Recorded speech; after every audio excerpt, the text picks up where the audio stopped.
Bienvenue dans cette table ronde dont le sujet est « Quelle place pour l'éthique dans l'innovation en santé ?»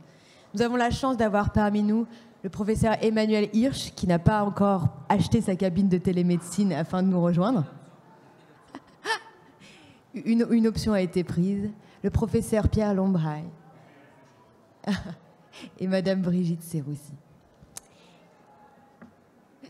Pas de cabine pour vous, Brigitte. Parfait.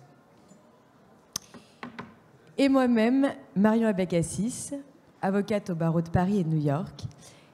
J'officie pour l'instant dans le cabinet Dieley Piper dans le département Sciences de la vie et ai la chance d'être invitée au comité d'éthique de l'INSERM depuis maintenant 6 ans.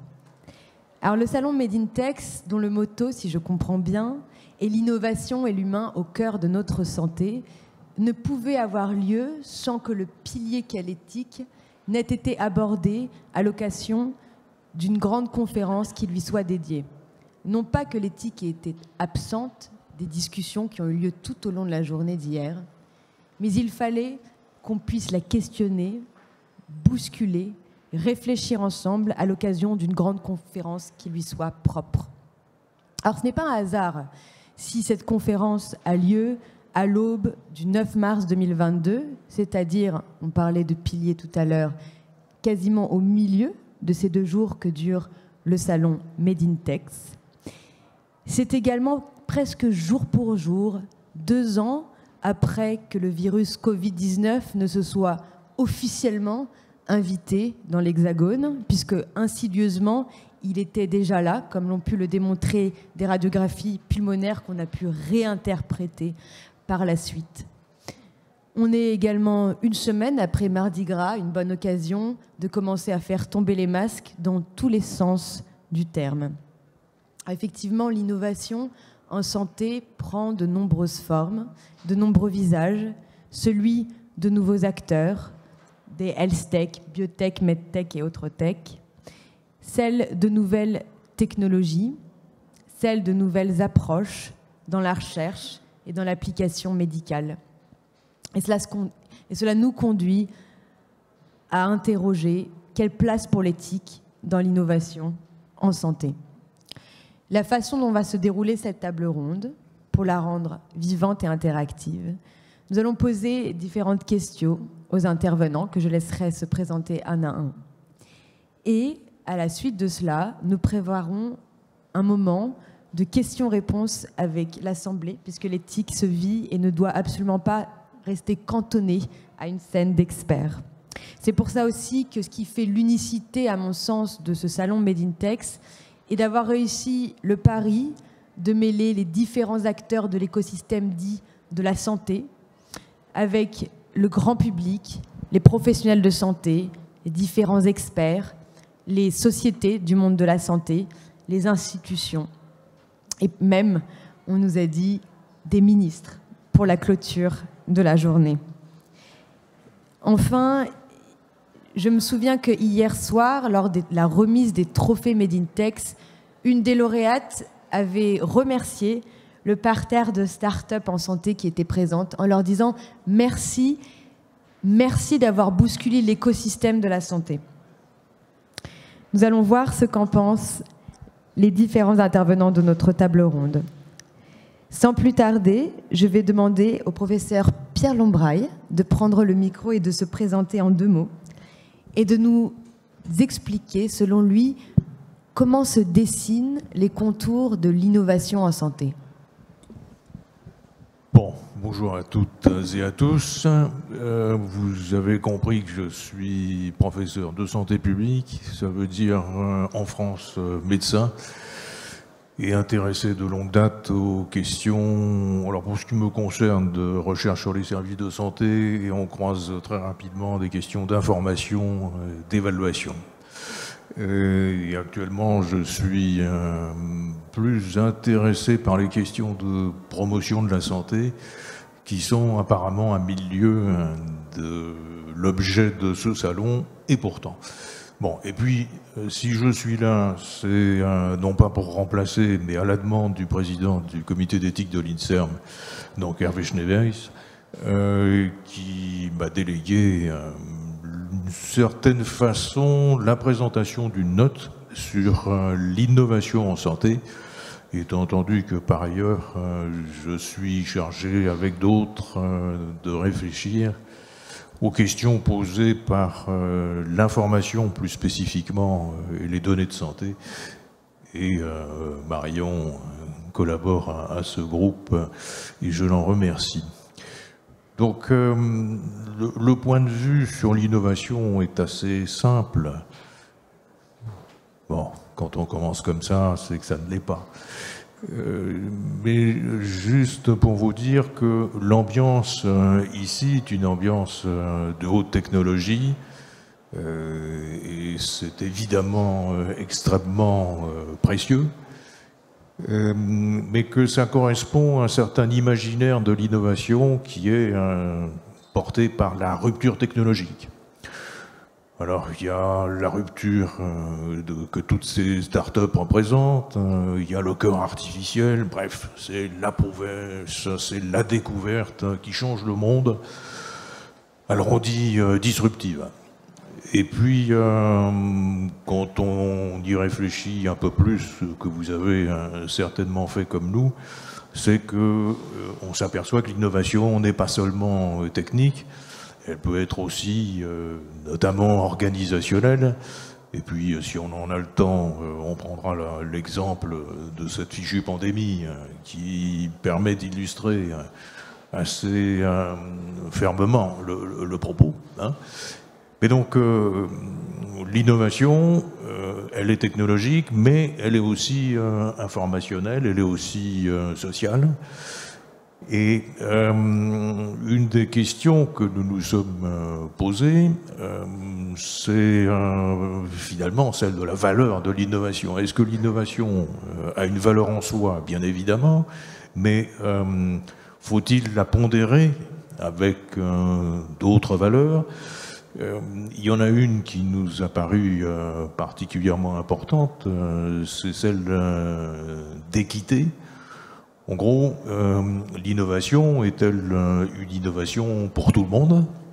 Et vous voyez un peu ce qu'on peut avoir en tête, hein, l'innovation médicamenteuse dans une médecine de plus en plus personnalisée amène, dit le fabricant, des coûts d'innovation justement et de développement qui vont s'amortir sur des cohortes de plus en plus réduites, et donc il est normal que le coût augmente. Oui, mais est-ce que le coût est supportable par la société? Est-ce que cette innovation mérite un tel coût? J'ai entendu qu'il fallait bousculer l'éthique. La façon, Emmanuel donnera son point de vue plus autorisé que le mien en la matière, mais justement, notre propos, c'est de dire que l'éthique n'a pas réponse toute faite à tout, mais que l'éthique, c'est avant tout une démarche et qu'il faut peser les avantages et les inconvénients pour l'individu et qu'il faut peser les avantages et les bénéfices pour la société. Est-ce que toute innovation est bonne à prendre? À quel prix est-on prêt à acheter cette innovation? Et a-t-on l'assurance que cette innovation bénéficiera à tous ceux qui vont en bénéficier? Je vais en rester là, Marion, non? Je pense que c'est parfait pour le moment, Pierre. Merci beaucoup pour ces propos très clairs. Et ce qui m'amène à me tourner vers Madame Brigitte Serroussi, à qui je vais demander également de se présenter en quelques mots, et de nous dire, ce qui m'intéresse particulièrement en tant que juriste, pour elle, comment différencie-t-on le questionnement, la démarche éthique de l'encadrement juridique? Oui. Bonjour, merci beaucoup de m'avoir invité à cette table ronde et en présence de personnes que j'estime beaucoup. Alors moi je suis donc Brigitte Serroussi, je suis directrice de projet à la délégation ministérielle au numérique en santé. Je travaille donc avec Dominique Pont et Laura Letourneau sur le virage du numérique en santé. Et au sein de cette délégation, j'anime la cellule éthique du numérique en santé. Je suis par ailleurs, en fait, parce que je suis à temps partiel à la DNS, je suis par ailleurs professeure d'informatique biomédicale, très investie en gros dans la recherche sur les systèmes d'aide à la décision en médecine et praticien hospitalier. Moi, avant de répondre à votre question, je vais peut-être remettre un petit peu l'activité de la cellule éthique du numérique en santé. Alors, nous, en fait, au sein de cette cellule, notre ambition, c'est d'installer le virage du numérique dans une éthique du numérique en santé, pragmatique et opérationnelle. Donc, moi, je pense que l'éthique, c'est un questionnement, il n'y a pas de réponse, voilà. C'est effectivement de se poser des questions sur qu'est-ce qui est bien, qu'est-ce qui n'est pas bien, avec des différents points de vue, parce qu'il n'y a pas de réponse toute faite. Mais ça, en gros, il y a des comités qui sont en capacité de porter ces problématiques-là. Je pense notamment au Comité consultatif national éthique santé, mais aussi au Comité pilote national de l'éthique du numérique, qui va devenir maintenant le Comité consultatif d'éthique numérique. Comité consultatif national d'éthique numérique. Du coup, donc vous avez compris, nous on fait des référentiels pour que justement ce virage du numérique en santé s'installe dans un cadre de valeurs qui est habilité à promouvoir la transparence vis-à-vis des utilisateurs, et la transparence va avec la confiance. Parce que sans transparence, il n'y a pas de confiance, et sans confiance, il n'y a pas d'usage. Donc nous, en fait, on travaille sur des référentiels avec, en gros, il y a toujours 4 chapitres dans ces référentiels qui s'attachent à caractériser l'éthique d'un système d'information hospitalier, d'une application de santé, d'un système d'information du secteur médico-social, d'un système d'information des logiciels métiers de ville. Donc tous ces outils qui sont les outils des professionnels de santé en activité, mais également du grand public, puisque nous, on compte aussi sur ce qu'on appelle le patient empowerment, c'est-à-dire le fait que le patient monte à bord de la prise en charge de sa santé et soit un acteur de son parcours de soins. Donc, pour nous, les utilisateurs, c'est les professionnels de santé, le grand public. Alors, ces référentiels, 4 chapitres, et vous allez voir que dans ces chapitres, on voit bien qu'il y a effectivement une base juridique, mais que ça va au-delà. Puisque pour moi, l'éthique, en fait, c'est le questionnement une fois qu'on a réglé les problèmes avec le juridique. Parce que le juridique, en fait, ça traite pas tout. Il y a des cas de figure, effectivement, pour lesquels il y a du réglementaire, du normatif, mais il y a plein d'autres questionnements. Et là, effectivement, on a besoin d'avoir une réflexion éthique. Les 4 chapitres, avant de laisser la parole à Emmanuel, c'est 4 chapitres, dont je vais les nommer, mais je peux vous dire aussi que ces 4 chapitres ont été à la base de la proposition de la France à l'inauguration de sa présidence du Conseil de l'Union européenne pour une charte éthique qui a été acceptée par tous les États membres. Donc les 4 chapitres, c'est un numérique inclusif, c'est-à-dire pour tous. Le 2e chapitre, c'est un numérique humaniste, c'est-à-dire qui préserve les principes d'une relation de soins humanisée entre soignants et soignés. Le 3e chapitre, c'est une réflexion sur l'intelligence artificielle et ses répercussions au niveau sociétal. Et le 4e chapitre, c'est un chapitre Green IT avec l'impact environnemental du numérique en santé. Et donc, vous voyez que, par exemple, pour tout ce qui est Green IT, numérique, enfin impact environnemental, il n'y a pas de juridique pour l'instant. Voilà. Pour le numérique inclusif, il y a effectivement des choses, mais en gros, le fait de développer un système avec ses utilisateurs, d'avoir des interfaces qui soient intuitives, qui aient une aide avec des outils en ligne de prise en main, qui ait un support humain si nécessaire, c'est pas réglementaire. Voilà. Donc c'est tous ces critères-là qui sont organisés dans des référentiels que nous produisons, et un de ces référentiels est en train de devenir complètement réglementaire, puisque il y a des critères éthiques dans le processus de candidature au référencement des applis de santé dans le magasin de mon espace santé. Donc il y a un arrêté qui publie tous ces critères. Merci beaucoup Brigitte. Alors pour rebondir en métaphore filée sur tous ces chapitres, finalement est-ce que l'éthique n'est pas un grand livre qu'on continue perpétuellement d'écrire? Et ce qui me permet de me pencher maintenant vers monsieur Emmanuel Hirsch, à qui nous allons laisser le soin, bien sûr, de se présenter également en quelques mots, et à qui je vais également poser la question, puisque nous avons parlé d'intelligence artificielle, de numérique, de cabines de télémédecine. Comment repenser la relation médecin-patient à la lumière de ces nouvelles technologies? Quelle place, là aussi, pour l'éthique dans ces nouvelles relations qui se dessinent, Emmanuel?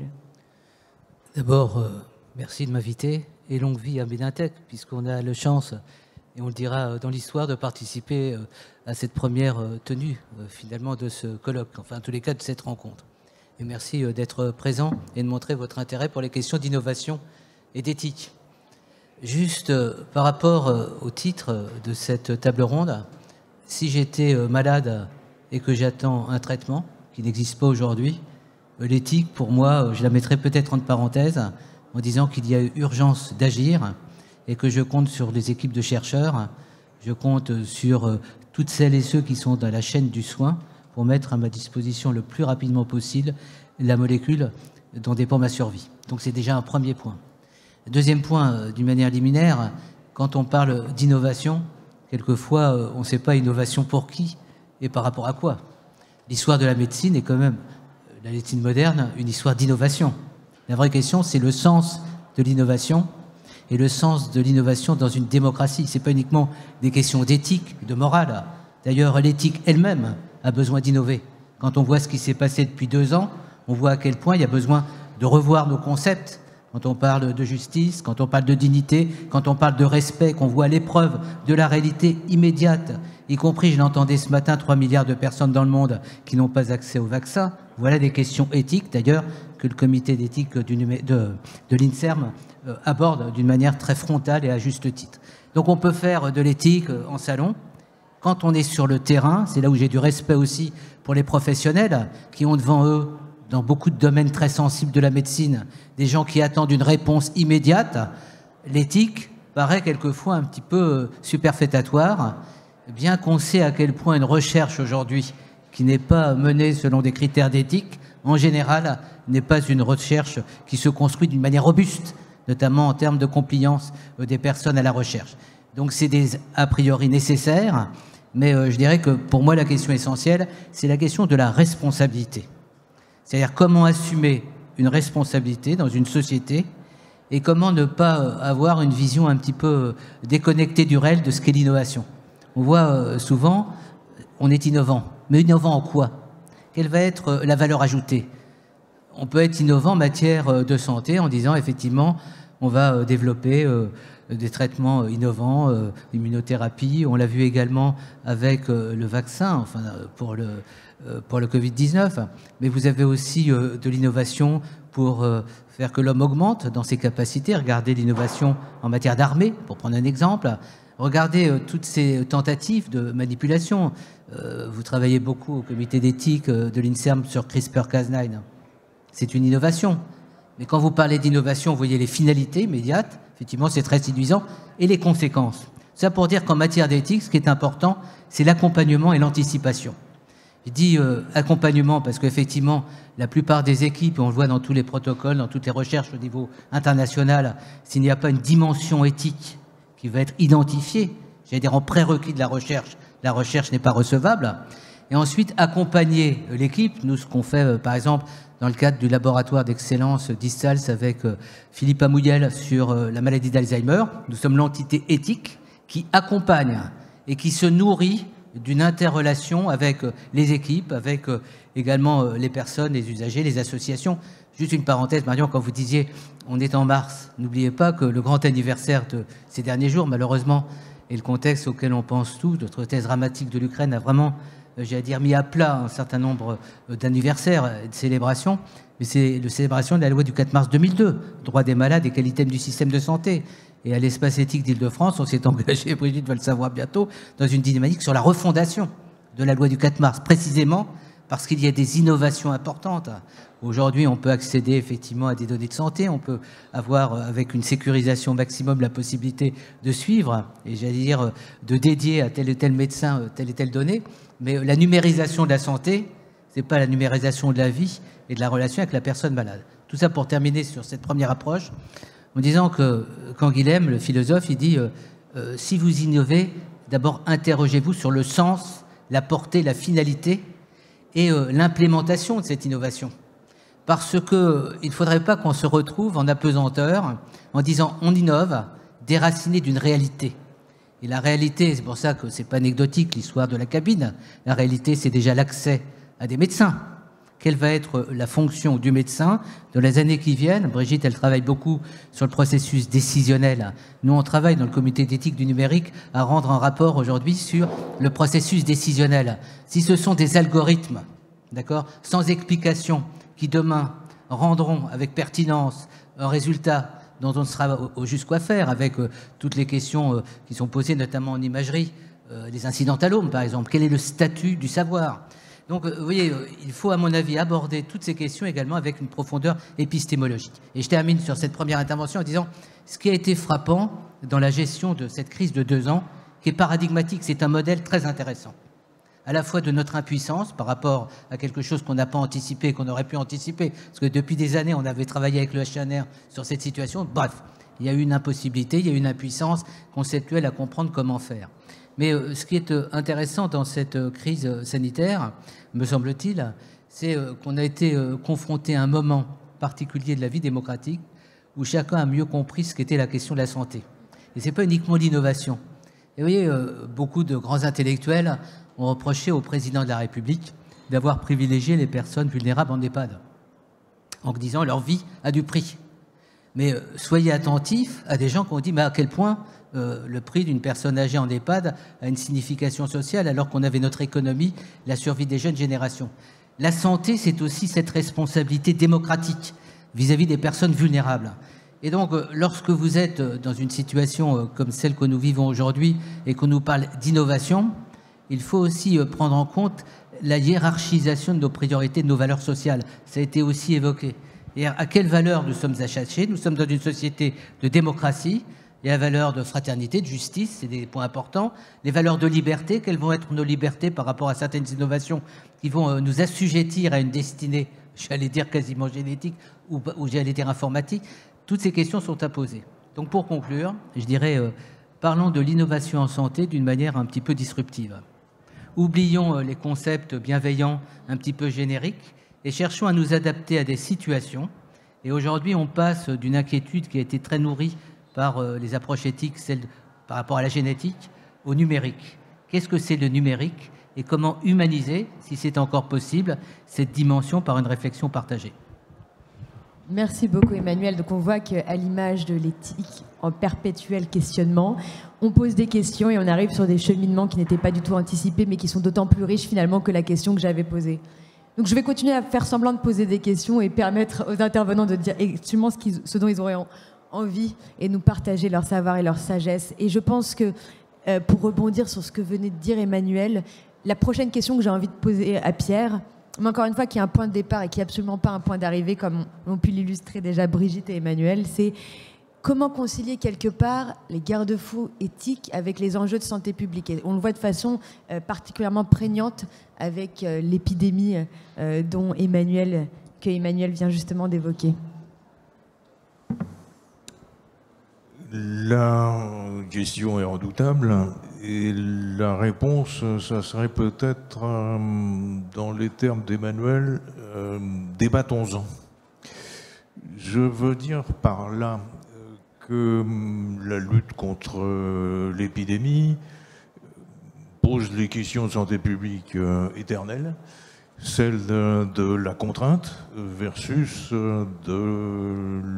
du respect des libertés individuelles.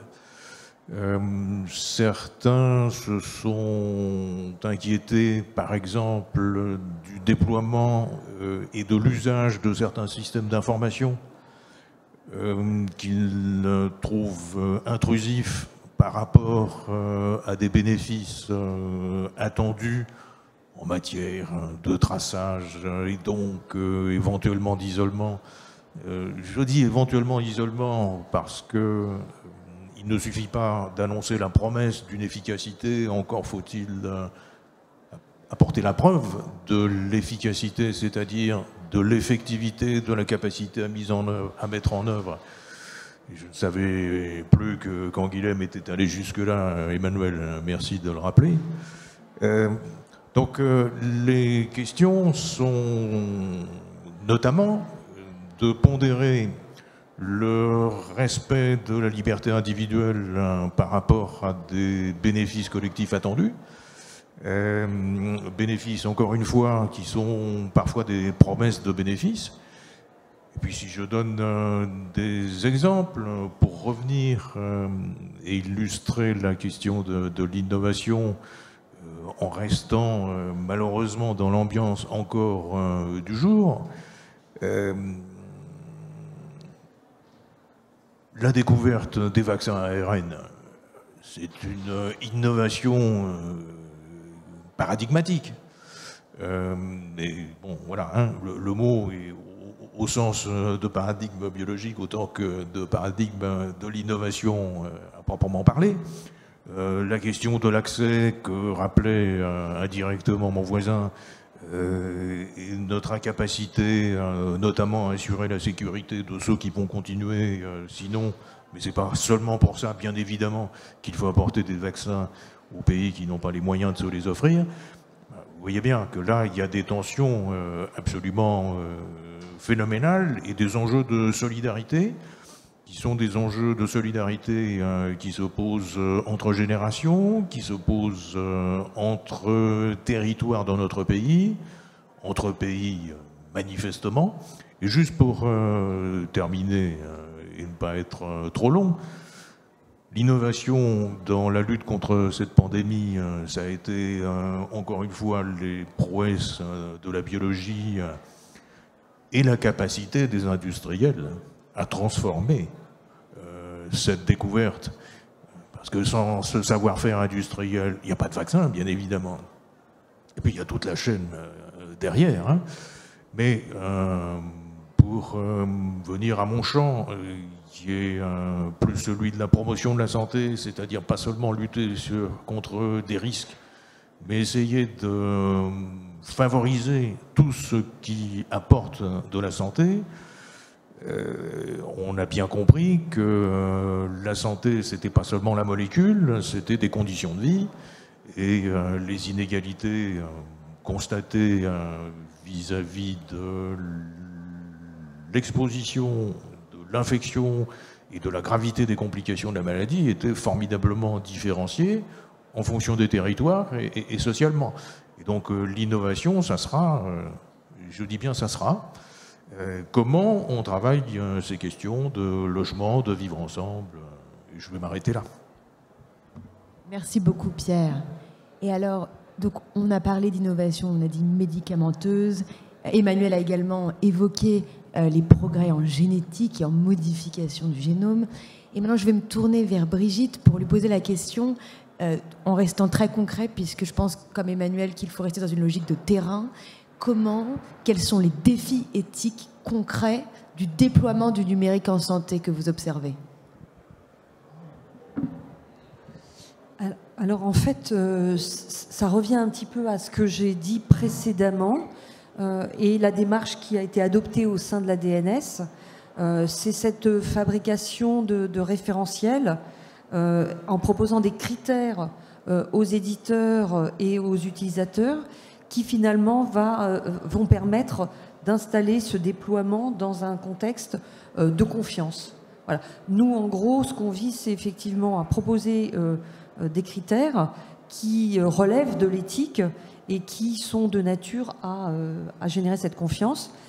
Alors, du coup, je vais peut-être rebondir sur le rapport avec l'innovation, parce que souvent j'entends que finalement ces critères, ces référentiels éthiques, c'est des contraintes, ça casse un peu l'innovation, ça bride un petit peu les développements.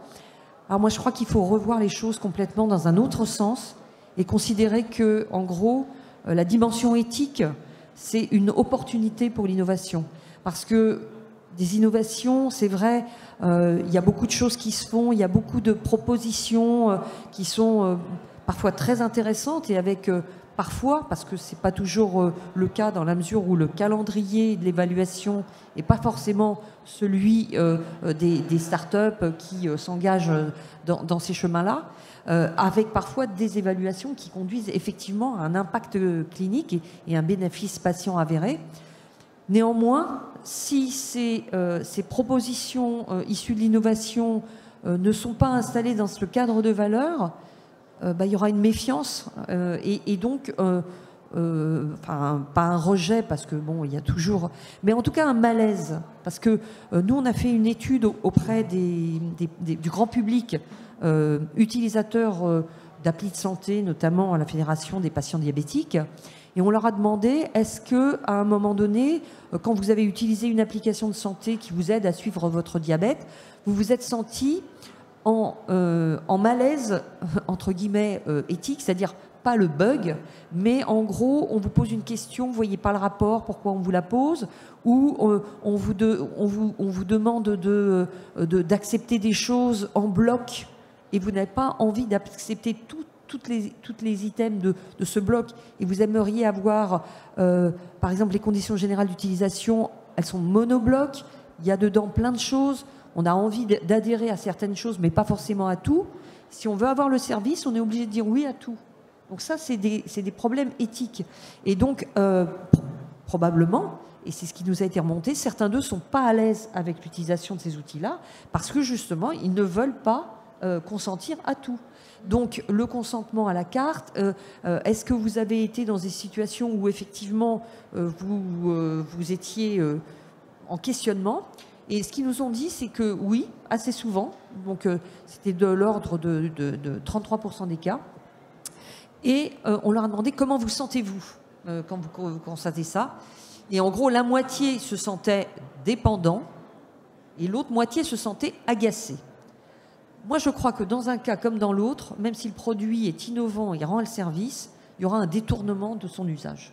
Donc c'est ça, en fait, ce qu'il faut comprendre, c'est que l'innovation, c'est pas une contrainte, que l'éthique, c'est pas une contrainte pour l'innovation, mais c'est une opportunité d'aller de l'avant avec l'adhésion des utilisateurs. Merci beaucoup, Brigitte. En 3 minutes, Emmanuel, parce qu'après, j'aimerais qu'il y ait une interaction avec la salle.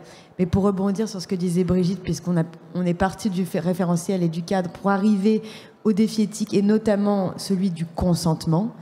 Et ce que je voudrais poser comme question, Emmanuel, si vous le voulez bien, c'est est-ce que finalement, les questions éthiques d'hier, c'est les mêmes qu'aujourd'hui? Est-ce qu'on se retrouve sur des questions qui sont totalement renouvelées, ou ce sont les mêmes qu'on envisage sous un angle différent à la lumière des avancées technologiques, médicales, scientifiques? Vous m'inviterez au prochain colloque que vous allez organiser sur ce thème. C'est être innovant en matière d'éthique. C'est ce sur quoi nous on travaille aujourd'hui, au niveau national, au niveau international. Juste un point à prendre en considération pour faire plaisir à Pierre, quand on évoque Georges Canguilhem, et ça a à voir avec notre sujet. Lorsque vous abordez les questions éthique-innovation, le premier item, c'est l'item risque. Risque et protection.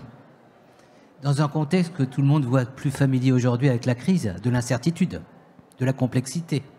Il est difficile quand on innove, on a des hypothèses de savoir d'abord si ça va marcher d'une certaine façon, quelles vont être les conséquences, puisque effectivement on innove à un point, et puis ensuite on voit par exemple en matière de numérique, vous lancez un algorithme, et puis vous savez qu'au bout d'un certain temps, ce qui a été lancé va être, j'allais dire, réinventé d'une certaine manière, et quelquefois sans l'accompagnement humain.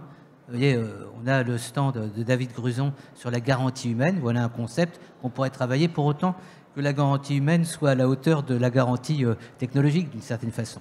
Donc la question du risque est une question importante en matière d'éthique, la question aussi de la protection des personnes quand on parle en matière d'éthique. Mais est-ce que les personnes, et on l'a vu dans le domaine de la crise sanitaire, c'est là où il faut aussi avoir des compétences en éthique. Quand vous êtes avec des approches compassionnelles, que vous n'avez pas de traitement, est-ce que le risque le plus important, c'est pas de ne rien faire? Vous voyez ce que je veux dire? Donc il faut qu'on en débatte d'un point de vue démocratique. On a vu qu'il y avait un préjugé de refus de la vaccination. Les politiques ont considéré, et on a vu toutes les difficultés et les difficultés à mettre en place, à implémenter la vaccination quand on a commencé à la lancer en France, en ayant le préjugé en disant les Français n'accepteront pas. Mais quand ils comprennent que c'est vital, vous voyez ce que je veux dire? Parlons de l'éthique effectivement un peu théorique, je vais améliorer quel traitement au niveau de la qualité de vie. Mais quand c'est du fondamental, c'est là où il y a besoin d'un travail de hiérarchisation et de concertation. Ce n'est pas une question d'éthiciens, ça n'existe pas les éthiciens. Au contraire, il faut mettre à la disposition de tous les acteurs, quelle que soit leur place dans la chaîne décisionnelle, une réflexion. Moi, ce qui est important dans une démocratie, c'est l'argumentation. Vous voyez, ce qu'on a reproché aussi à l'État, c'est d'avoir pris des décisions sans les justifier. C'est pas pour autant qu'elles soient mauvaises. On a besoin, on est des rationnels, on a un esprit critique, de savoir au nom de quels critères on prend une décision. Ben, c'est la même chose. Si on prend une décision en matière d'innovation, il faut qu'on justifie des critères. Quelle est l'intention? Mais également, d'un point de vue éthique, quelle est l'attention qu'on a vis-à-vis de la société? Est-ce qu'elle sortira renforcée au niveau de ses valeurs? Parce que c'est pas tout dire on a des valeurs génériques, celles de la démocratie, mais on peut totalement entamer les valeurs, les abraser, en habituant les gens à une idée du progrès qui ne correspond à rien. On est dans la désillusion du progrès du XVIIe siècle des Lumières, qu'on a besoin de réinventer. On voit ce que sont les Lumières par rapport à M. Poukine, pour donner un exemple. Et lui, il a aussi le sentiment d'incarner quelque part ses valeurs, d'une certaine manière. On est dans un contexte également, et je termine sur ce point, quand on parle de pluralisme en matière d'innovation, on est dans un contexte monde. Et il serait naïf de dire que chacun a la même culture éthique. C'est-à-dire on a des concepts universels. On a par exemple la déclaration d'Helsinki, pour prendre un exemple, qui est un texte de référence, qu'il faudrait d'ailleurs renouveler régulièrement, comme c'est le fait. Et j'attends les prochains renouveaux, puisqu'on est en tas de révision. Mais on peut s'interroger juste sur un point, et je terminerai ensuite sur le consentement, on peut s'interroger si on a les lois en France qui correspondent. Par exemple, pour moi, je pense que les lois, la grande loi de base, qui était dans la tradition du Code de Nuremberg, en fin de compte, c'est la loi Hurier-Cyrus-Clad du 20 décembre 1988 sur les personnes qui se prêtent aux recherches biomédicales. Ensuite, il y a eu une autre régénération de loi qui est adaptée avec toutes les questions qu'on sait. Mais pour moi, les questions d'innovation en santé devraient être incluses dans la loi démocratie en santé. C'était la révision de la loi du 4 mars. Il y a des dimensions qui sont des dimensions de démocratie. Et on a besoin aussi que les instances représentatives de la démocratie en santé s'approprient aussi ces questions, qui sont des questions culturelles, qui demandent des savoirs. Je ne vais pas détailler parce qu'on va discuter, mais l'histoire du consentement est très intéressante. Le consentement, c'est l'article 1 du Code de Nuremberg après la Shoah. Donc, reconnaître la personne dans sa faculté de décider ce qui est bien pour elle, ça veut dire l'informer. Quand on est dans l'innovation, comment on informe? Parce qu'il y a l'incertitude aussi. Comment on informe et comment on fait que la personne est partenaire? C'est ce qui se met en place dans tous les essais aujourd'hui, un partenariat où le risque est partagé. On est dans une société du risque. On n'a rien fait depuis le début de la pandémie pour nous acculturer. Je donnais juste un exemple qui m'a beaucoup frappé hier dans un webinaire. Vient de sortir un rapport parlementaire, il y a quelques jours, sur les risques NRBC, nucléaire, radiologique, bactériologique, chimique, dont on nous parle aujourd'hui avec ce qui se passe avec M. Poutine, qui est informé aujourd'hui de notre capacité d'agir, d'être proactif par rapport à un risque possible. Donc il faudrait aussi que l'État, d'une certaine manière, ne soit pas pusillanime par rapport à ce qui nous concerne. Donc premier point, intégrer les questions d'innovation à la démocratie en santé. Et puis deuxième point, puisque vous avez, Marion, lancé sur l'histoire du consentement, il n'est pas dit que le consentement, c'est-à-dire l'autonomie de la personne, soit en toute situation, j'allais dire, en capacité d'être éthique pour la personne.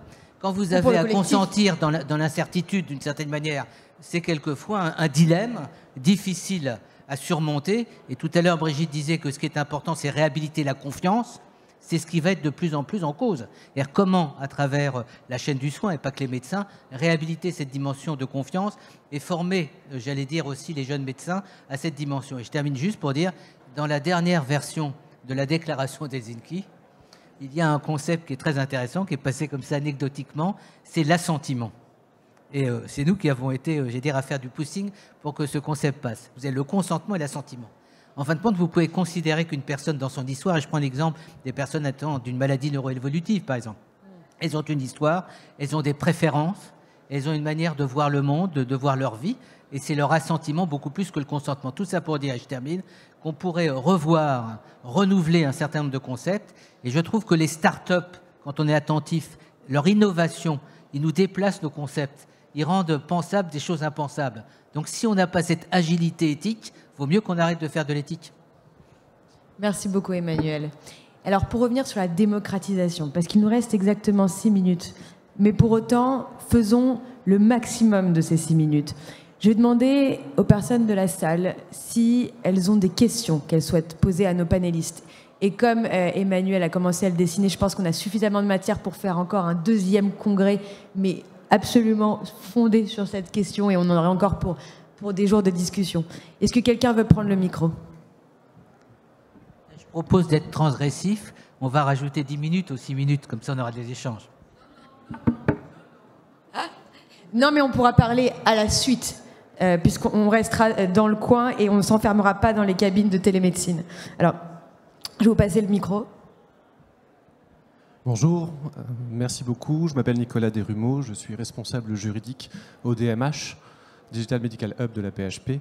Et je vous remercie infiniment pour tous les éclairages que vous venez de donner, parce que ça ouvre des pistes de réflexion et ça permet justement d'envisager de nouvelles perspectives. J'aurais 2 questions à vous poser, si vous le permettez, et que je vous laisserai bien évidemment traiter dans l'ordre de votre choix ou ne pas traiter du tout. La première question, c'est celle de la frontière entre l'éthique et le juridique. Parce que fondamentalement, l'éthique est une source qui va alimenter des normes, des règles, de ce qu'il faudrait faire pour permettre aux gens de recevoir davantage de capacités d'intervention, d'être mieux concernés, mieux pris en compte dans le processus de soins. Et il y a un moment quand même où l'éthique, à force de se stabiliser, finit par devenir une norme. Et en tant que norme, elle peut devenir du juridique. Donc fondamentalement, il y a une transmission entre les deux. N'y a-t-il pas dans les réflexions éthiques contemporaines les graines des règles de demain qui vont devenir ensuite obligatoires pour l'ensemble des praticiens de santé? Et ma seconde question concerne l'accélération à laquelle nous sommes confrontés. Si on se réfère au philosophe Hartmut Rosa, on est dans ces sociétés qui vont de plus en plus vite, qui appellent des prises de décision de plus en plus rapides, qui sont de plus en plus impatientes, et la pression numérique fait que les circuits d'information ne nous laissent plus vraiment le temps de décanter, de prendre du recul, de réfléchir aux grands enjeux, aux grands impacts que peuvent avoir des décisions sur le système de santé ou la situation des patients. Est-ce que les questions éthiques ne sont pas aussi directement impactées par cette accélération, par ce besoin d'avoir des réponses imminentes ou peut-être avant même que les questions soient formulées? Je vous remercie. Moi, je peux commencer à répondre si vous voulez. Pour la première question, vous avez tout à fait raison. Enfin, c'était pas une question, vous avez donné la réponse. En gros, c'est vrai qu'il y a des questionnements éthiques qui se posent dès lors qu'il y a des innovations ou des transformations de la société. Et ces questionnements éthiques sont finalement après ancrés dans le réglementaire. C'est ce qui s'est passé pour la loi informatique et liberté, c'est ce qui s'est passé pour le RGPD. Et en gros, le questionnement éthique, il est toujours un peu en avance par rapport à cette norme ou à ce réglementaire. Donc nous à la DNS, on est exactement dans cette frontière-là, avec les référentiels et les critères qu'on propose, puisque, comme je l'ai dit tout à l'heure, en fait, les critères du référencement vont faire l'objet d'un arrêté et ont basculé plus ou moins déjà dans le réglementaire. Alors après, est-ce que ça s'accélère? Oui, bien sûr, ça s'accélère comme tout le reste. Et donc, c'est pas parce que ça s'accélère qu'il faut s'affranchir de ces questionnements et de ces réflexions.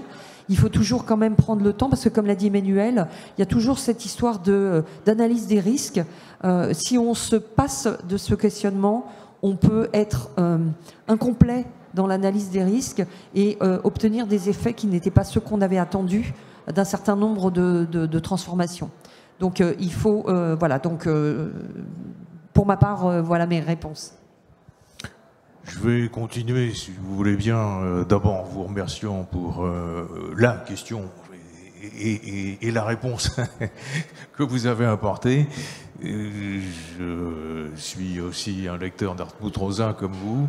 Et bien sûr, ça va trop vite. Mais c'est pas parce que ça va trop vite, justement, qu'il faut arrêter de penser. Emmanuel Hirsch a parlé de nécessité d'anticipation. Si on croit que l'éthique, c'est apporter des réponses toutes faites, on a perdu.